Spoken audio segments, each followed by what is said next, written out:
We have a Fox News alert to tell you about one of the sources of misinformation on the ongoing Israel-Hamas conflict seems to be TikTok. Just last night, the Senate passed the $95 billion foreign aid package that includes a potential TikTok ban.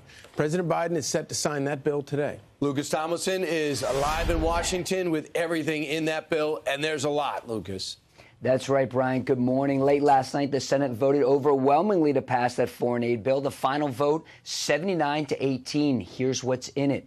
$26 billion for Israel, $60 billion for Ukraine, and $8 billion for the Indo-Pacific. Here's one Republican senator on why he voted against it.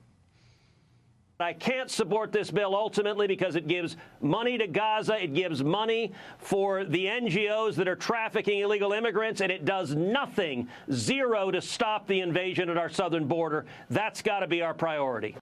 Now, shortly after the Senate bill passed, President Biden released a statement saying, "I will sign this bill into law and address the American people as soon as it reaches my desk tomorrow so we can begin sending weapons and equipment to Ukraine this week." The bill requires Biden to articulate a strategy for the Ukraine war within 45 days, something we've not heard much about over the past 2 years. The Ukrainians want to return to 1991 borders. That includes taking back all of Crimea and eastern Ukraine from Russian forces. The bill also requires the sale of TikTok. Now, security experts say China is using TikTok to manipulate the American people and point to the anti-Israel protests on college campuses across the country, spreading anti-Semitism and pro-Hamas messaging. Guys?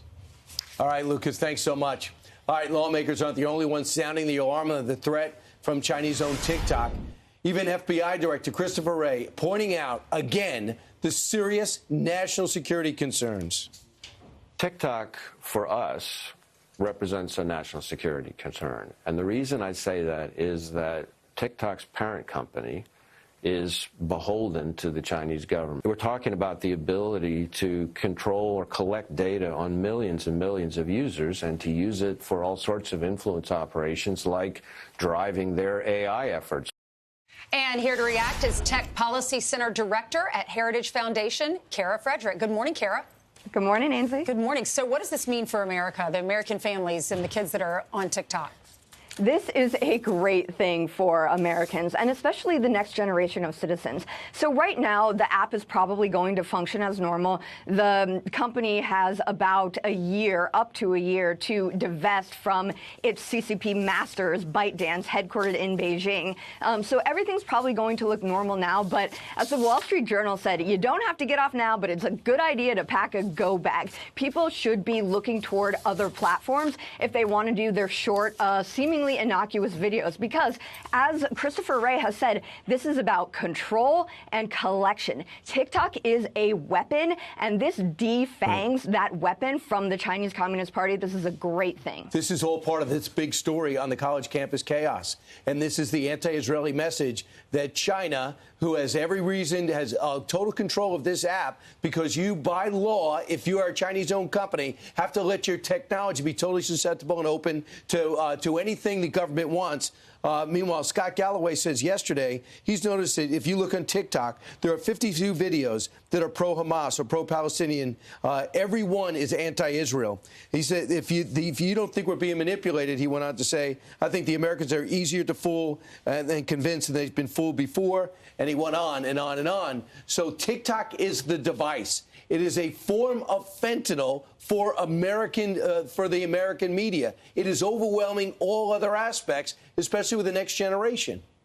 Oh, yeah, it's a portal to poison, and it is actively poisoning the minds of our youth. And, you know, I don't say that lightly, but you're right to point out that 2017 national intelligence law, which renders private companies in China effectively an arm of the state. They have to work in the service of the Chinese Communist Party. And I would point to another data point. When the Trump administration initially attempted to ban TikTok and WeChat, another digital platform owned by China, with a 2020 EO, China said, we are never giving up the algorithm, no matter what you do. So that alone says that it is so critical to them to be able to influence the information environment and the information that our youth see, that they don't want to give up the algorithm because they have the capability of manipulating it. Director Wray testified to that years and years ago as well. but they also pay a ton of money to former politicians to lobby for them, like Trent Lott and other people. And now they also, I don't know why, in this legislation, they're waiting 10 months to get rid of it. You should get rid of it now. They got 3 months to divest, or it just goes off out of the country. And the most important thing that we can do as a country is to have universities that teach students not to be inoculated against this kind of propaganda.